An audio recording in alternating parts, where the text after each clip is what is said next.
Okay, it's not easy to start a panel discussion, especially after a couple of talks already given and heard. So, well, who of you likes to start with a statement? Well, yeah. Well, I am, always not shy of words. I think, as I said early on, I think such exhibitions always provide a very, very important opportunity to look at things and to compare things, and it's always important to, as Matthias has mentioned, to keep an open mind, because that's why we're doing it. So, I mean, things are, you have an idea. You are assembling, you're reviewing the literature, you're trying to obtain as much relevant material and new material to make a show worthwhile. Then you actually stage the show, and the moment you unpack the works, you already are cursing the moment that you gave your approval for printing, because that's usually the moment with sort of French way of saying maybe we should have thought about this, or we should have thought about that. So essentially, we are in a process, in a workflow today's museums, that we are producing exhibitions with catalogs, whereas the catalogs should be produced after the exhibitions, or in this case, if you have two venues in between the exhibitions, in order to bring into the picture and to reflect upon the realization that you make while you're actually looking at it. And to give you an example, although my esteemed colleagues, of course, has worked extensively on Sittow, spent most of his life traveling around to look at Sittow, Juan de Flandes, and other remote artists.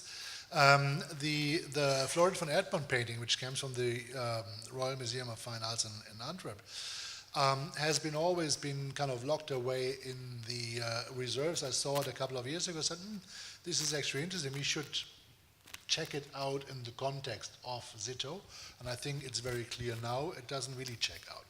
The other painting, which has been acquired by a private collector and is now known to the Noord-Brabants Museum, on the other hand, I think checks out very well, even though you are correctly pointing out that the three works you compared it are not necessarily like. But again, of an artist who has a vast career as far as we can tell, we have to acknowledge the fact that there are changes, shifts, and of course patronage, place of production, as you showed with the Spanish work, play a primordial role. We have to account all of the things. But it cannot be an early work, Matthias. But it cannot be an early work by the attire, so you cannot explain it by a way of evolution. But I have nothing to add. This is my opinion on that. But you are absolutely right with catalogs. Normally in exhibition catalogs you have even photographs before restoration, and then comes the treatment for the show, and in the catalog are the old photographs. You should always do another catalog after the exhibition, and since you sold 3 editions, maybe there's a chance for a new book. That actually happened to me once. We had a show on portraits and we included a painting by Quentin Massais from the Musée Jacques Mar d'André. It was clean, it had a brown, when we started the exhibition, it had a brown background, and when the painting arrived, it was already white. Quite a shocking experience, as a matter of fact. Normally this gets never published, which is the results of an exhibition and the results of the restoration before. If you do such as we're doing now, if you do a symposium, and then you publish that, and perhaps you can update the images with works that have been cleaned or whatever. Also, what occurs to me that is really hard to put your finger on when you're dealing with an itinerant artist is the whole question of workshop. Yeah. And since you move from place to place, is there someone who moves with you, or why does Sittow's influence spread out? I mean, there are things which we have discussed as not being autographed, not being by his hand, but are very close. And we have to think about who produced them and how and why. I see this with Bolnes and with the Nigoliste wings, but I must say I do not really have evidence before. But there are a lot of things I cannot explain. Even working so many years on Sittow, there remains open questions. That's definitely the case. Also, keep in mind, this is the first monographic exhibition on Sittow ever. So we are opening the door to a whole slew of questions here. Yeah. And I must say well, by way of congratulating Greta and the Kumu again, I think they did it very, very well to show all the paintings aligned in this round, and they are all equally lit, or in a more or less the same way lit, so you really can compare. This is not often the case in an exhibition. Sometimes some of the paintings are halfway hidden in the shade, others are well lit, and here it is fantastic to compare and to walk from one to the other, and I think the grayish-green color does them very well too. And well, yes, now the results, it's of course always a problem because there were so many interests and opinions. I for myself must say that I completely agree in that respect. I've already said so with Matthias when I saw the little Ascension of Christ, which used to be at the National Gallery in London. This is obviously not a painting from Sittow's times, and it's much better to see in the original than in the reproductions of it. And maybe what I also found interesting is to see the painting from the Hermitage in St. Petersburg, which is quite interesting, but if I understood right, even our colleague from St. Petersburg is doubting the attribution to Sittow. No. You do not doubt it, or you agree with Sittow? Moscow, Quatsch. Sorry. I was confused. No, Matthias was speaking of Petersburg so much. No, of course, Moscow, Pushkin Museum. Yeah, sorry. No. Okay, sorry, it was my mistake. But I think it's interesting to see that painting. And just one remark, it was mentioned several times, and I think even in the catalog, that the flag, the banner that they are carrying has something to do with the Habsburg. I do not know who came up with that idea, but I mean, if you look at it, it is not the Habsburg eagle on a gold ground, on yellow and black, but it's obviously a lion. So it has claws. So it's a Flemish lion. Yeah, it's a black lion with claws on gold. So obviously the Habsburg connection is at least not in the flag. And these are very common. These devices are very common and difficult to interpret unless they are very specific. You have the imperial flag in so many passion scenes of the period. Yeah, so but this is not an imperial flag. No, but even if it was an imperial flag, it would be difficult to interpret. But this non-imperial flag is less usual even. No, this makes it interesting, of course. Yeah. What is, of course, interesting, fascinating, or whatever is in fact the Toledo. I didn't quite follow the entire argument there, but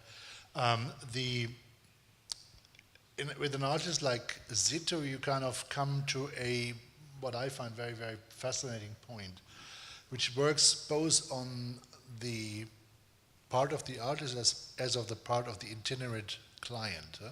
So you have actually Europe, where there are cultural differences, there are different forms of devotion, there are different forms of liturgies, etc., etc. There are different, a portrait in northern Germany is not quite the same as a portrait in southern France. There are all kind of gradations in terms of functions, etc. So one of the fascinating things is, first of all, how does an itinerant artist like Sittow deal with that specific problem? And then we come to what you pointed out, a painting like The Carrying of the Cross, which kind of answers, in our understanding, very much to the works made for Isabella Cattolica by Juan de Flandes and Sittow. but wouldn't find any kind of correspondence in the production of, say, the Baltic region, including Lübeck at that period, on one hand side, and on the other hand, sort of like the patron, who may be Spanish or Italian, who orders a painting with a Flemish artist, and he puts it in his private chapel in, say, Antwerp, but then he moves to Portugal, and thereby the painting that had a specific function also changes function. Is that anticipated? How does that work? In a way, sort of the migration of cultural aspects, I think, and this is very fascinating, especially when you pointed out the Toledo altarpiece, because that is, in all its pictorial language, essentially Spanish. So there is this northern artist with his northern expertise, the northern standards of quality, if you want to, who is apparently sort of asked to work on that. Is he an itinerary artist that has been already around in Spain, in conjunction with the Memling's altarpieces in Nájera, etc., etc.? All these things need to be asked, of course. This was my idea in the contribution to that volume that I asked, that maybe he brought the Nájera panels and then they took him over in Toledo. What I did not say in the contract for the Toledo altarpiece is mentioned that the Spanish painters were to paint in the Arte Nova, in the new way. So they wanted a Flemish thing. And that then suddenly appeared that Bruges-trained artist in the peninsula, and they ordered him to participate, because all the contract, all the paperwork is with the Spanish painters, but he really did central figures of the altarpiece. It's really an interesting phenomenon, and also how to link it to whether he was already in contact with Isabella at the stage. Again, the question of the face. Almost like Goya, so you have the artist who becomes the lover and blah, blah, blah. No, okay. Okay, we won't continue with that. There had been too much about that, about the system, the sentimental relationship between Diego de Guevara and Isabel. So there are so many theories built upon theories that we get into difficult terrain with that. So much. I was wondering about Toledo altarpiece. The details that you showed, the Toledo ones look so much harder and different technique. Can you explain that, or is it a matter of? I cannot explain everything, as I told you. The X-rays look very similar. On the surface, there is a certain difference, and I also. Can you switch on Matthias' PowerPoint presentation?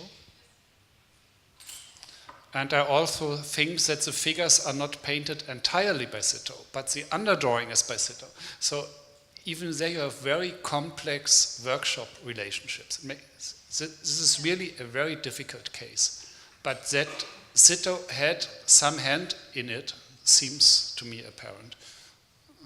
But Matthias, I mean, looking at these images, and we imagine Sittow came to Bruges. He trained with Memling, and freshly out of Memling's oven, he came to Spain as a freshly baked painter, and he contributed to this altarpiece. And something like the Detroit Magdalene, I think, was made later. So how comes that the later painting looks more like Memling and the earlier one looks Spanish? Absolutely, so, I mean, if you absolutely correct. Look at it looks Spanish. No, I have the same problem, because in a traditional sense of evolution, you would expect this to be later and a more developed stage, but it must be very early, and the underdrawing coincides and the X-ray coincides. No, I believe that it is early, but I mean, if I imagine this is a young painter who had just been formed in the north, and he came to Spain, and he was sought after and hailed because he represented Flemish style. Why did he paint in such a hard Spanish manner? How did he acquire that? No, it's as in the case of the hand in The Hague. I see the same problem as you, and I really have no good explanation for it. but what is clear in the Toledo altarpiece, that for me, that he did not the entire paintings, that there were some things locally done, some things by him. There are differences. And it might also depend of the Spanish techniques, because of course the Spanish painting technique is very different. Yeah. And for things like the Detroit panel, he had the traditional Netherlandish materials at hand. Yeah. So the things we have in the exhibition are painted on oak in the traditional way, inside the frame, except for the panels for Isabella. They are made without frame. This is more the Spanish fashion. It's also the earliest other work known, but in general it is all made in the Netherlandish fashion. And here the preparation is different, the ground is different. Binding media, do we know anything about them? Probably as well. But there's a lot of analysis in this book, and I really think so everyone interested in the field of also of technology should look on that carefully. Till. Yeah, just a quick question. You said so the underdrawing is by Sittow. Now, I haven't obviously looked at this study. I assume, because I haven't been to see this altarpiece, I assume it's rather a large altarpiece. So there is a dimensional aspect. Huge. Yeah. Huge. So I mean, from the portraits, you have very, very little underdrawing. Usually, traditionally, there is not so much. The works for Isabella are tiny. These are like 2 meters 40. I know, but my point is, how can you actually say the underdrawing is by Sittow when you have such a huge scale difference? I mean, when I look at Memling, that's one of the big problems that you encounter all the time, that actually the small scale paintings have a very different type of underdrawing than the large ones. They don't compare well. The temptation to be agnostic is big, but there's a marked difference between the traditional Spanish underdrawing of some of the paintings and another underdrawing which looks definitely Netherlandish and is linked to the few underdrawings we believe to be able to link to Sittow. Because this is a big problem, because as also mentioned by you, in some paintings there's no underdrawing at all. And then Of course. And then there's one underdrawing which I believe to be by Sittow and is published in the Tallinn catalog, but is under a painting documented for Juan de Flandes. So it's really a difficult terrain we are entering there. Does anybody in the audience like to contribute to the panel discussion? I think it is meant to be as such, with participation of the audience. Well,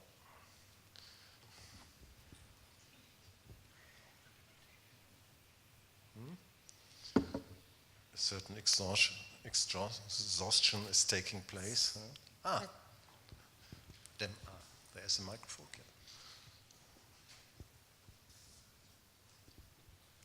I would like to shortly share something personal, what I told you already, the exhibition.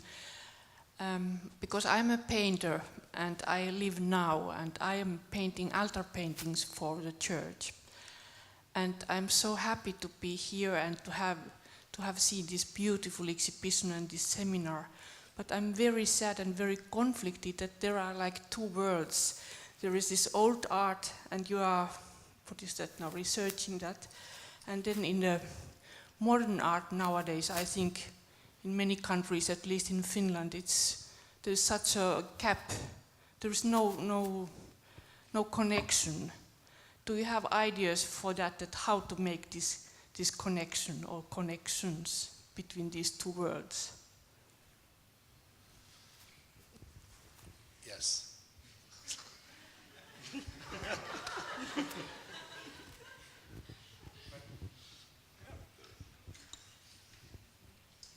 I think the bases were very different, and you see that in Sittow. So the way artists grew mostly out of the father's business. So the father was already artist, they started very young, then they went to study, had 4 years of study usually, where in the first times they had just to do very basic things and grinding colors and then slowly pigments and then slowly doing more sophisticated work at the workshop. And then wondering, about Sittow we know things we do not know about other painters.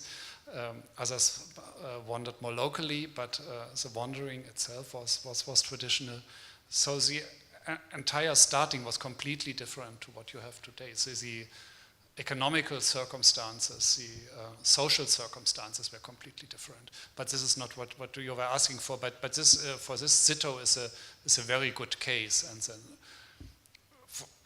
And the special thing with Sittow is that a court artist, an important court artist, then becomes a town painter, a local painter in a town, circumstance that already puzzled Johansen a lot and which he found hard to explain, and except for maybe financial family reasons. And then a painter who witnessed the Reformation, that is also something very special about Sittow, someone who was present in the confiscation of monastical goods, and then reworked an altarpiece done for Franciscan monastery, but reworked it still with saints, so still for patron who wanted to work in the belief of the old church.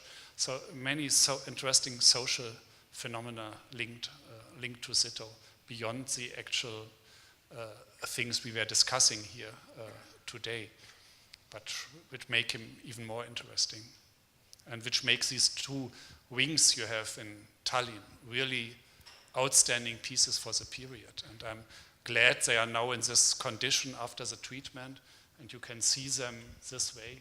I never saw them like that without reflection, and you even see the cross of the Franciscan saint beneath. It is apparent through the surface. But sorry, I missed the question. Others might ask. Yeah, I'm not sure I fully understand the question. However, I think the situation with contemporary artists is that there are so many different things you can do nowadays as an artist. You are not linked to a tradition.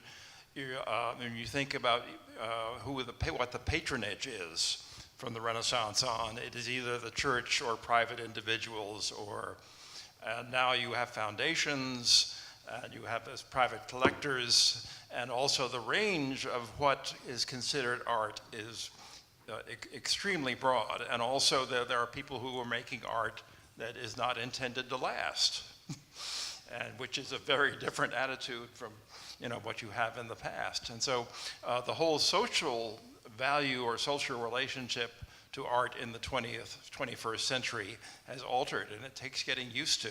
And as well as what Matthias has talked about, is levels of craftsmanship. Do you know how to make a painting or make a drawing, and what do you draw on? When I was an artist in college, I had no money, of course. And so I used to buy what's called shelf paper, which is what you line your kitchen cabinet with. And I would paint on that and then glue it to masonite. And of course the paint bled. But I would get yelled at for using cheap materials, and as far as I was concerned, that's what I could afford. So you have that to think about as well, because you're not in a workshop guild tradition. May I say something? Yes, it's my turn now. Yes, I don't know, I hope I can make myself understandable. My question or my sorrow is that in the modern art, at least in Finland, and I think in many other countries too, these values and this on one hand the classical technique, and on the other hand the values, the messages, which for example now we are admiring here in the fine exhibition, that he has made a lot of sacral paintings, biblical themes. All these things, they are more or less like mocked. This is not this is how to say, it's not fashionable. And that I feel very conflicted, because as we surely all know, the roots of the Western art, they lay in the early Christian and late antique and therefore it's very, very conflicted that we need to have also respect to the roots beside all the modern dimensions or modern point of views, if I understand, and did I make myself understand? I think so, but I think generally speaking times are changing, and the way that, say, the Middle Ages looked at classical themes was very different than the times the Romans and Greek looked at their pagan themes. The same goes for the way that classical antiquity was received in, say, 17th century, the Dutch Republic. So all of a sudden, Old Testament, but also mythological themes were sort of read in a specific way, and that kind of continues. I was just making that joke today. Back then, you had the idea that sort of like the genitals of Godfather were overpainted of Adam, or in the Sistina today, somebody cleans off the black square by the Russian Malevich, it becomes white. Oh my God! So the idea of irony or whatever it plays, and it's something which evolves. And honestly speaking, I wouldn't be able to predict where things going. I see a couple of young artists trying to bring back messages to art which are not cynical.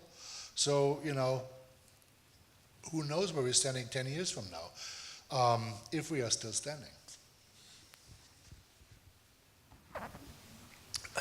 Are there other remarks? No? Of course, also the concept of originality has completely changed. At the period, you did not have to create everything a completely different. Yes, and the consequence of it was that all the things are very different, so that we have no difficulty distinguishing a painting from, let's say, 1450 and 1480 and 1500. So, in fact, things changed, despite the fact that we are, of course, from a historical point of view, always stressing that tradition played such an overwhelming, important role. So, and people cling to the tradition, and even contracts stipulated that works to be created should look like works already existing. In fact, they look different. And that is maybe a difference to certain kinds, at least, of modern art. For example, if you look back at painting in the 1950s, everybody claimed that he is absolutely free of tradition and everything is spontaneous and individual and completely new. If we look at these exhibition catalogs today or at the paintings, they all are alike. And so the concept and what you make of the concept is always two different things. It was so in the past and it is so today.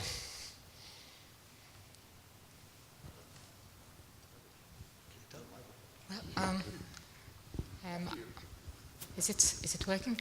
I just want to add that if we would discuss about the exhibition a bit more, then we have an exhibition designer also in the crowd. So maybe someone is interested to ask about the exhibition design.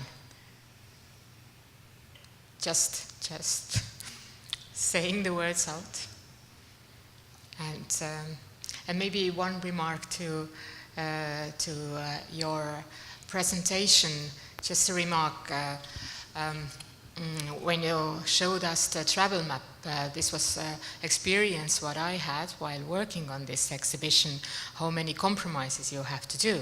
So of course we knew about the travel route during that time, that he did not travel through land, but by boat, but this was something while working on these visualizations that designers actually said that if you want to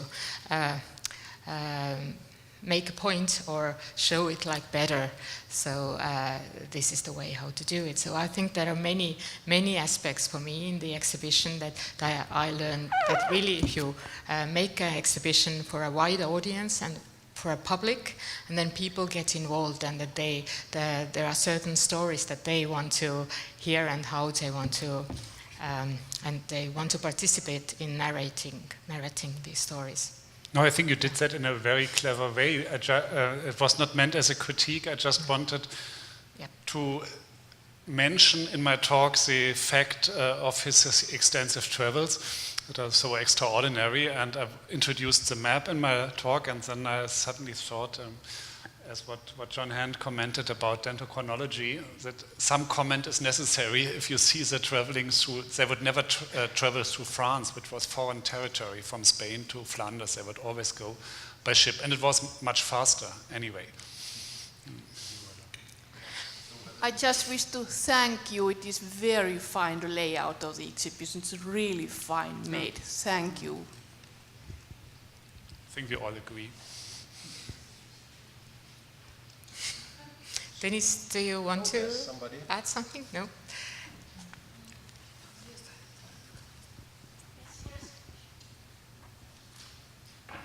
Hello. First of all, I want to thank you for this exhibition, because I think it's a great work to put all these paintings in one area and to show people to tell about this artist, and about, you several times said that all of his paintings are different and don't look like other. I think maybe it's the phenomenon of Michel Sittow, because the beginning of the 15th century, the contact between European countries was so active, and you know, like the Hans Holbein the Younger, when he came to England and started working there, his style is changed. So different. When he worked at Basel, he was influenced by Italian painting, and when he came to England, painting became so rude maybe and primitive. But it's not the bad, because it's not the changing by the artist, because because the order, it was a style of in England, and like in Michel Sittow, in style he went to Spain, or he went to England or another countries. His style changed because he worked at which place he worked, and he making an order. So. And you said about the hands on these paintings. Maybe he don't paint hands. Maybe it was painted by another painters. So it's like an idea. But thank you for this exhibition.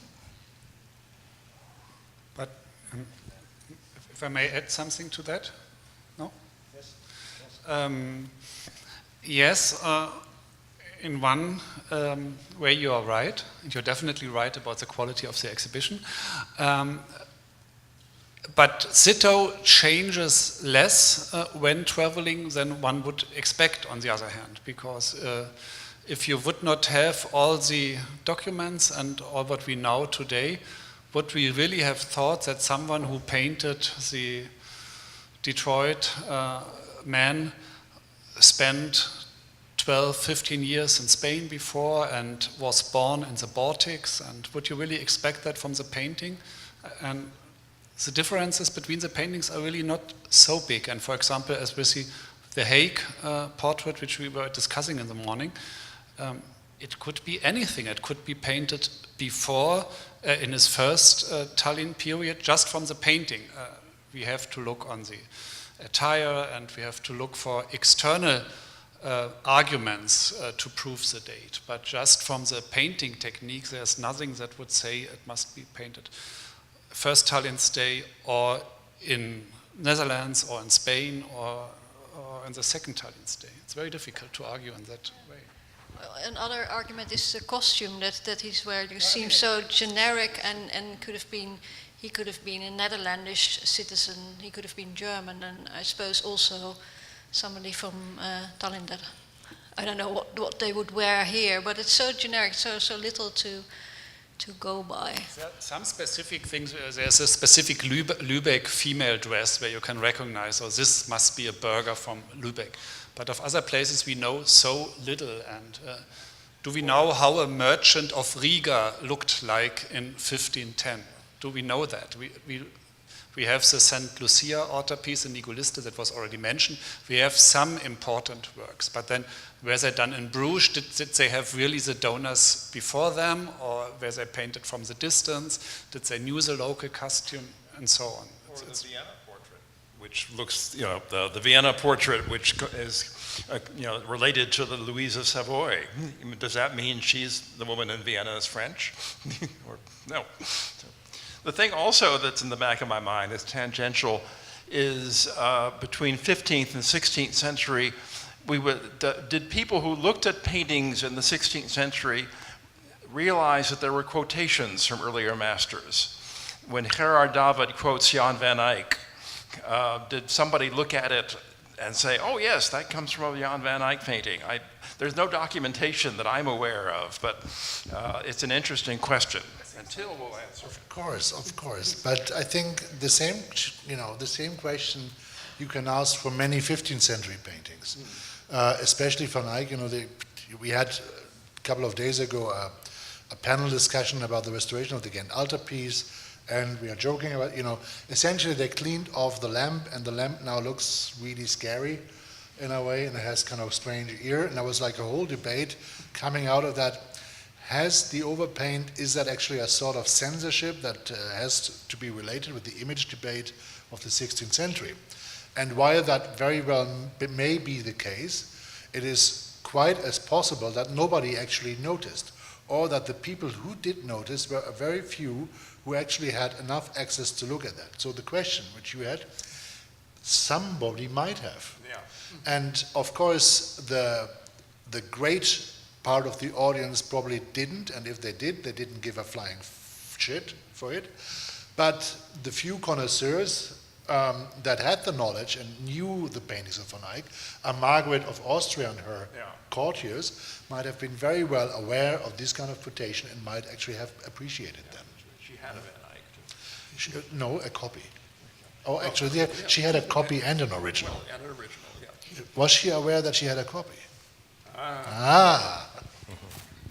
Well, however, even in the inventory of Margaret of Austria, if I remember right, you see the limits of, well, let's not say connoisseurship, but of recognizing individual styles. They had this Arnolfini portrait by Johannes. Okay, that was a name, Jan van Eyck. But then they had the little Virgin at the Fountain, and it's only called a very old and very good painting. So they did not recognize that it is the same painter, obviously. At least it's not in the inventory. It's Johannes that certainly points that it was written on the frame. Johannes. Yeah. Johannes me fake Yeah. They overlooked it. Maybe the frame was dirty. If they would have known who was it, they would have said otherwise. Yeah. So, but there was somebody, yes, please. Yes, I would like to use this possibility that Greta pointed out to ask from the artist Tõnis Saadoja, who created this design for the exhibition. This exhibition is set in distinctively like two parts. So where did this idea come from?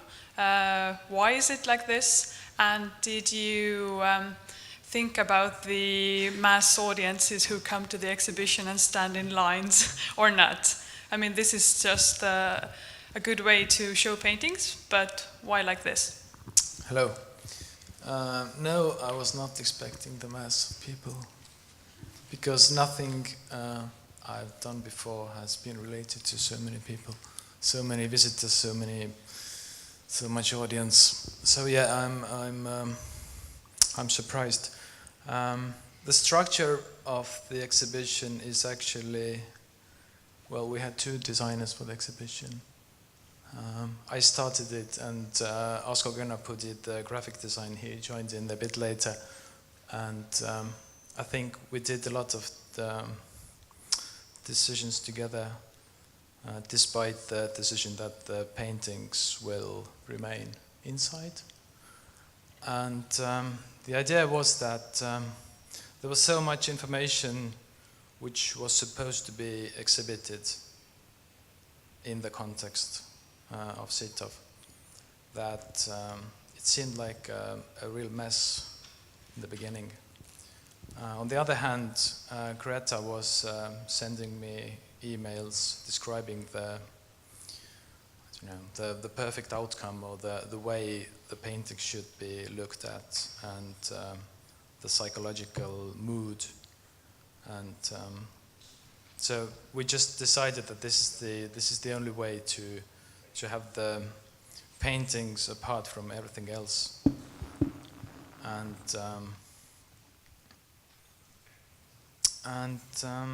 it seemed like a enough big space. I mean, there was usually it's the relation between the square meters you have and the number of paintings. It's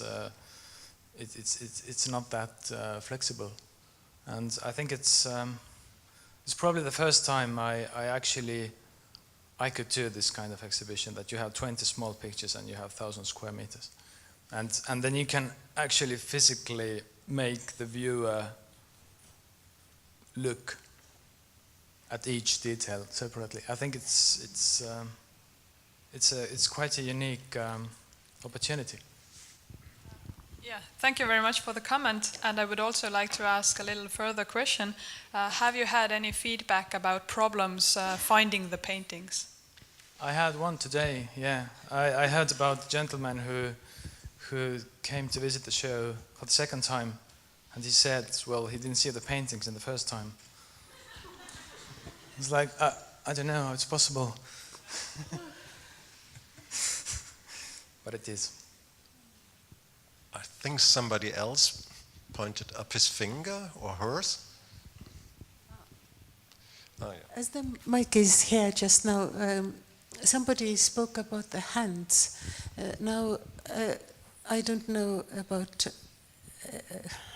everywhere, but at least in Bruges, there was a law that a master should always paint all the faces and all the hands. Albert Cornelis was sued when he didn't. So, especially in such small paintings, we usually do not need much help. I think so.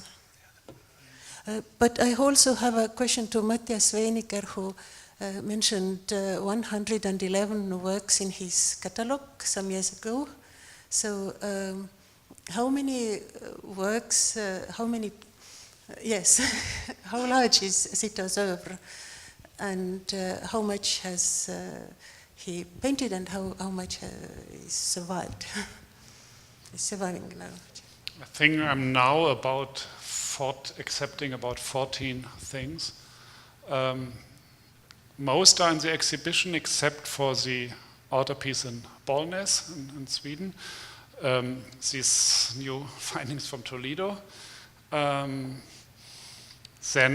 there are difficult cases like the baptism, where I think by Juan de Flandes, where I think Sittow started the painting in a private collection in Madrid.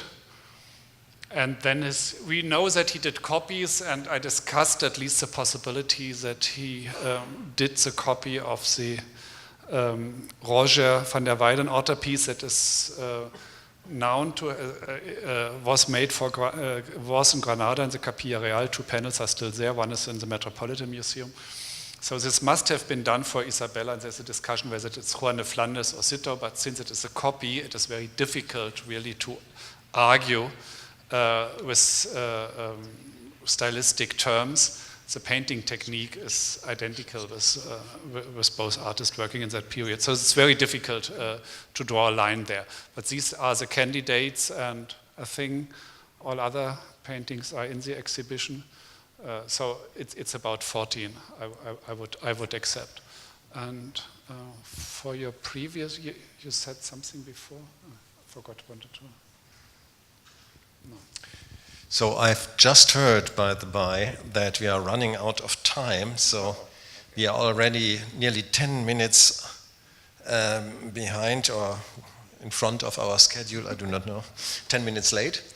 But I think we can make a few closing remarks or questions. And John wanted to say something. Anyway, to set the record straight, we did ask for the baptism from the private collection in Madrid, and were turned down. We did ask the Met for their... no critique, Yeah, no. But just to let the people know that we did try.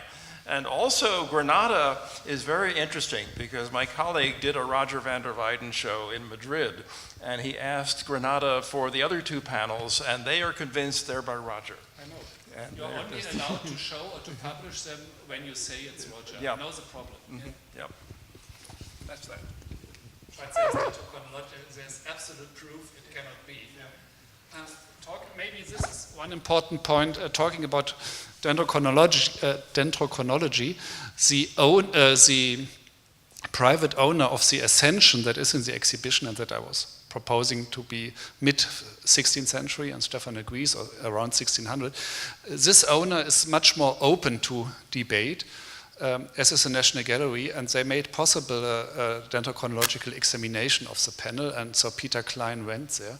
But unfortunately, it is inaccessible as a Berlin version. It is enclosed in later things, and you cannot access the original panel. That would have been very interesting, of course. The other one is the assumption is there exists a dendrochronology, and I think I do not remember the exact outcome, but it points to the mid-16th century. So that was confirm this dating I propose. Of course, you can never say a painting is dated to a certain moment, as John has pointed out. You can only say a date after. So the earliest possible date, and then everything is thinkable. Greta? I have only organizational remarks. May I do them? Okay, Just tomorrow, Saturday, if anyone of you hasn't had the opportunity to see the exhibition as yet, then in between 9 and 10 is possible of a rather private view of the exhibition. So because otherwise I think we will be crowded tomorrow. So that was my remark.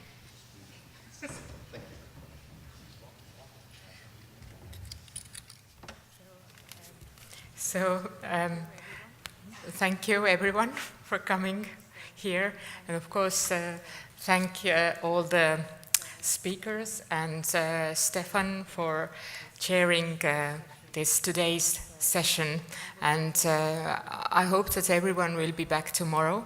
Tomorrow we will have more case studies and really close studies on the works, and looking more into the works and getting more technical information about the works.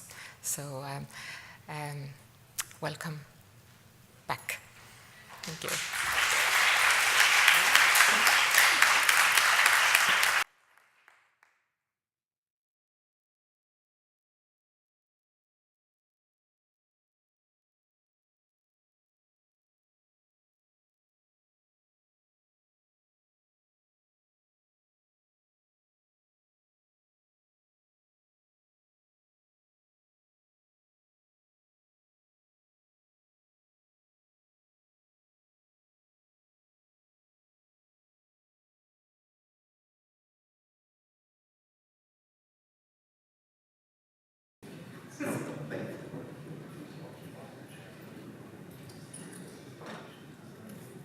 So, thank you everyone for coming